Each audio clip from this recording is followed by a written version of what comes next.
ఇప్పుడు మనకి సంతానం కలగట్లేదు. ఒకవేళ కలిగిన నీరసంగా ఉన్న పిల్లలు కానీ, లేకపోతే గర్భిణీ స్త్రీ గర్భం ధరించినా కూడా అనేక రకాలైన నీరసాలు, అనేక రకాల జబ్బులు, విటమిన్ లోపాలు, డెఫిషియన్సీలు, లేకపోతే బెడ్ రెస్ట్లు ఇలాంటివి అనేకం జరుగుతున్నాయండి.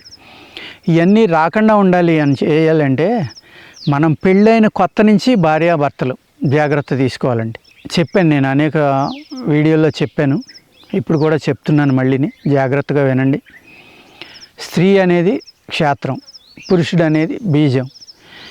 ఈ బీజం అనేది కొంచెం వీక్గా ఉన్నా బలంగా ఉన్నా అక్కడ పెద్ద ప్రాబ్లం కాదండి, అటు ఇటుగా కొంచెం ఉన్నా కానీ. ఈ స్త్రీ యొక్క క్షేత్రం ఎప్పుడైతే బలంగా ఉందో కొంచెం నీరసమైన బీజం పడినా కూడా బలమైన పిల్లలు పుడతారు. అందుకేం చేయాలంటే స్త్రీ పురుషులు ఇద్దరూ కూడా ఇవాళ మనం తినే ఆహారాన్ని బట్టి, మనం లైఫ్ స్టైల్ని బట్టి బలమైన పిల్లలు కలగాలి, సత్సంతానం కలగాలి అంటే కొన్ని జాగ్రత్తలు తీసుకోవడం తప్పనిసరి అండి. ఈ క్షేత్రం అనేదాన్ని బలంగా తయారు చేసుకునండి.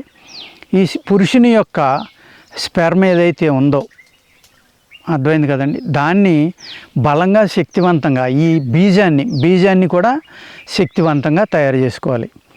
ఈ పురుషుడు కూడా నరాల వీక్నెస్ అని, నీరసం అని, కాళ్ళు అవుతున్నాయి, చేతుల్లో అవుతున్నాయి ఇలా కాకుండా బాడీకి రిజునేషన్ చేయడానికి కానీ, బాడీ శక్తివంతంగా తయారవడానికి కానీ మా దగ్గర ఒక అద్భుతమైన లేహ్యం ఉందండి. అదే ధాతువృద్ధి లేహ్యం, హెర్బా పవర్ లేహ్యం, 2 రకాలు అనమాట. ఈ రెండు కూడా స్త్రీ పురుషులు ఇద్దరూ వాడుకోవచ్చండి.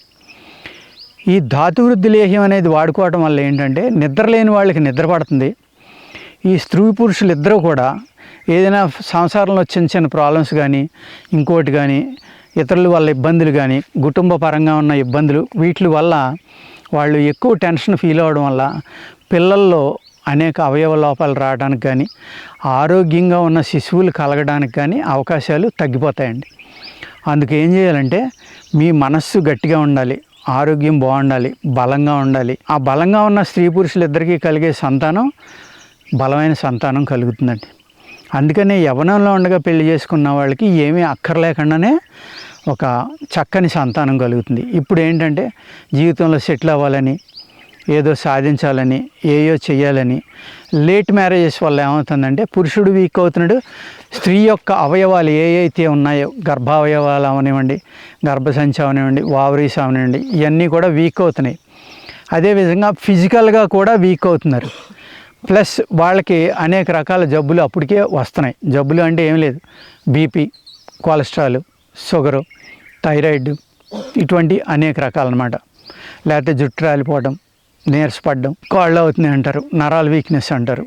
ఇటువంటివన్నీ రావడం వల్ల ఏమవుతుందంటే ఎప్పుడైతే పురుషుడు నీరసపడిపోయాడో అతని స్పెర్మ్లో కూడా శక్తి తగ్గిపోతుందండి. అలాగే వాళ్ళు ఈ సంసార సుఖం అనేది ఎంజాయ్ చేయడం కూడా తగ్గిపోతుంది.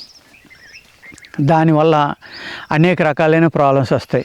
అటువంటి ప్రాబ్లమ్స్ నుంచి మానసికమైన రిలాక్స్ కావాలి అంటే తప్పనిసరిగా ఈ ధాతువృద్ధి లేహ్యం కానీ, హెర్బా పవర్ లేహ్యం ఇలాంటివి వాడుకుంటే, ధాతువృద్ధి లేహ్యం వల్ల ఎక్స్ట్రా బెనిఫిట్ ఏంటంటేనండి అందులో శిలాజిత్తు, అశ్వగంధ ఇలాంటివన్నీ ఉంటాయండి. ధాతువులు అద్భుతమైన ధాతువులు అనమాట. మీరు 35లో పెళ్లి చేసుకున్నా మళ్ళీ మంచి యవ్వనంలోకి వస్తారు. అది ఒక 3-4 నెలలు వాడుకుంటే. స్త్రీ వాడుకోవటం వల్ల ఆవిడ గర్భం బాగా బలంగా తయారై క్షేత్రం కూడా శుద్ధి అయ్యి చాలా గట్టిగా పడుతుంది అనమాట. ఎప్పుడైతే శక్తివంతంగా తయారైందో క్షేత్రం, ఈ పురుషుడు బలంగా తయారయ్యాడో మంచి బలమైన సంసారం కలగడానికి, సంతానం కలగడానికి, సంసార సుఖం అనుభవించడానికి రెండాట్లకి కూడా ఇవి అద్భుతంగా పనిచేస్తాయండి. చాలా బాగా పనిచేస్తాయి. అనేక మంది వాడుతున్నారు. నేను చెప్పేది ఏంటంటే మీకు ప్రాబ్లం వచ్చినప్పుడు, ఎప్పుడో పెళ్ళై పిల్లలు పుట్టిన 10 ఏళ్ళకో 20 ఏళ్ళకో నరాల నీరసంకు కూడా ఈ పని చేస్తాయి కాబట్టి ఎక్కువ మంది అది వాడుతున్నారండి. వాళ్ళు వాడడం కాదు, మీరు సరైన సమయంలో వివాహం చేసుకోవడం అనేది అన్నిటికంటే ఇంపార్టెంట్ అండి.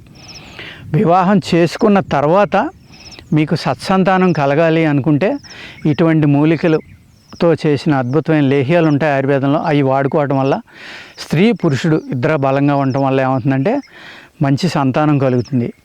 మంచి సంతానం కలిగిందనుకోండి, ఆరోగ్యంగా ఉన్నారనుకోండి, మీకు చాలా శ్రమ తగ్గిపోతుంది. లేకపోతే ఆ పిల్లల్ని అస్తమానం హాస్పిటల్కి తీసుకెళ్ళడం, మా పిల్లలకి బాగోలేదనే మానసికమైన ఇబ్బంది వల్ల మీ ఆరోగ్యాలు చెడిపోతాయండి.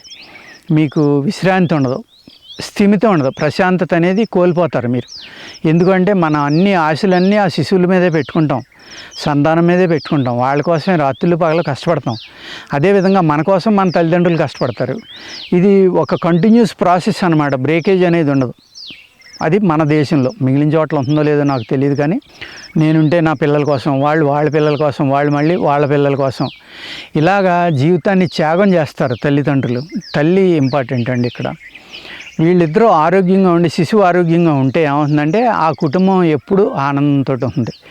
ఎప్పుడైతే కుటుంబ వ్యవస్థ ఆనందంగా ఉందో మన సొసైటీ బాగుంటుందండి, మన దేశం బాగుంటుంది. ఇంత లింకు ఇక్కడి నుంచి ఉంది కాబట్టి మీరు సరైన సమయంలో వివాహం చేసుకోవడం, చేసుకున్న తర్వాత ఏమైనా ప్రాబ్లమ్స్ ఉంటే వాటిని తగ్గించుకుని మీరు స్త్రీ పురుషుడు ఇద్దరు కూడా బలంగా తయారవడం, బలంగా తయారైన తర్వాత మీలో ఉన్న లోపాలను కానీ సరి చేసుకుని, అంటే రక్తం సరిగ్గా లేకపోతే రక్త శుద్ధి చేసుకోవాలండి.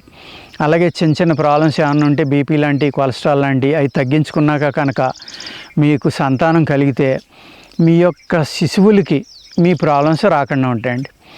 మీరు బాగా వీక్ అయిపోయి ఇప్పుడు వచ్చేవాళ్ళు ఎలా వస్తున్నారంటే సంతానం కోసం యవ్వనంతో వచ్చేవాళ్ళు ఒక 4 జంటలు వస్తే 30, 35, 36, 38 వచ్చేసిన వాళ్ళు 10 జంటలు వస్తున్నారండి. దానివల్ల ఏమవుతుంది, వీళ్ళకి ఆల్రెడీ శరీరం వీక్ అయింది. ఆ బలమైన పిల్లలు పుట్టాలంటే కష్టం కాబట్టి ఈ విధమైన లేహ్యాలు కానీ లేకపోతే అశ్వగంధ లాంటి, శిలాజిత్తులు లాంటి వాడుతున్నామని చాలామంది చెప్తున్నారు. కానీ అవి శుద్ధి చేసి వాడుకోవాలండి. ప్రతిదీ వాడచ్చు, వాడేదాన్ని శుద్ధి చేయకుండా వాడితే చాలా సైడ్ ఎఫెక్ట్లు ఉంటాయి, ఇబ్బందులు ఉంటాయి. కాబట్టి వాటిని ప్యూరిఫై చేసి వాడుకోండి. అటువంటి ప్యూరిఫై చేసిన వాటితోటి చేసిందే మా హెర్బా శక్తి లేహ్యం కానీ, హెర్బా పవర్ లేహ్యం కానీ, హెర్బా ధాతువృద్ధి లేహ్యం కానండి. ఇటువంటి మీరు వాడుకున్నారనుకోండి చక్కని సంతానం కలుగుతుంది. అలాగే మినరల్స్కి చాలా అద్భుతమైన ట్యాబ్లెట్స్ కూడా ఉంటాయండి మా దగ్గర. తల్లి శిశువు కూడా బలంగా పెరగడానికి, పుట్టిన శిశువు మంచి ఎదుగుదల ఉండటానికి అన్ని రకాలుగా, మళ్ళీ పుట్టిన తర్వాత కూడా శిశువుకి ఏమి ఇవ్వాలి అది మనం నెక్స్ట్ వీడియోలో తెలుసుకుందామండి. ఓకేనండి, నమస్కారం.